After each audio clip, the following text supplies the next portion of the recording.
نبی کریم صلی اللہ علیہ وآلہ وسلم نے فرمایا جس نے ہم مسلمان پر ہتھیار اٹھایا وہ ہم میں سے نہیں۔ نبی کریم صلی اللہ علیہ وآلہ وسلم نے فرمایا کوئی شخص اپنے کسی دینی بھائی کی طرف ہتھیار سے اشارہ نہ کرے کیونکہ وہ نہیں جانتا ممکن ہے شیطان اسے اس کے ہاتھ سے چھڑوا دے اور پھر وہ کسی مسلمان کو مار کر اس کی وجہ سے جہنم کے گڑھے میں جا گرے۔ جابر بن عبداللہ رضی اللہ عنہ سے سنا ہے کہ انہوں نے بیان کیا کہ ایک صاحب تیر لے کر مسجد میں سے گزرے تو ان سے رسول کریم صلی اللہ علیہ وآلہ وسلم نے فرمایا کہ تیر کی نوک کا خیال رکھ لو۔ عمر نے کہا کہ ہاں میں نے یہ سنا ہے۔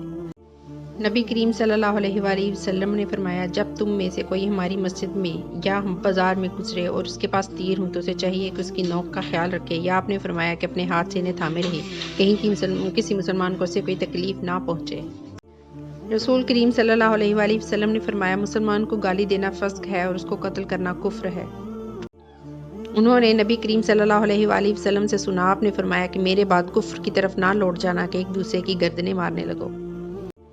رسول کریم صلی اللہ علیہ وآلہ وسلم نے لوگوں کو یوم النحر میں خطبہ دیا اور فرمایا تمہیں معلوم ہے یہ کون سا دین ہے؟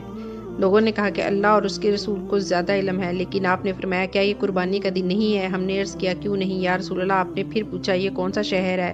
کیا یہ مکہ نہیں ہے؟ ہم نے عرض کیا کیوں نہیں یا رسول اللہ؟ حضور صلی اللہ علیہ وآلہ وسلم نے فرمایا پھر تمہارا خون، تمہارے مال، تمہاری عزت اور تمہاری کھال تم پر اسی طرح حرمت والے ہیں جس طرح اس دن کی حرمت اس مہینے اور اس شہر میں ہے۔ کیا میں نے پہنچا دیا؟ ہم نے کہا جی ہاں۔ آپ صلی اللہ علیہ وآلہ وسلم نے فرمایا اے اللہ گواہ ہے نا، پس میرا یہ پیغام موجودہ لوگ غیر موجودہ لوگوں کو پہنچا دیں، کیونکہ بہت سے پہنچانے والے اس پیغام کو اس طرح نہیں پہنچائیں گے جو اس کو زیادہ محفوظ رکھنے والا ہوگا۔ چنانچہ ایسا ہی ہوا اور آپ صلی اللہ علیہ وآلہ وسلم نے فرمایا میرے بعد کافر نہ ہو جانا کہ بعض کی گردنیں مارنے لگو۔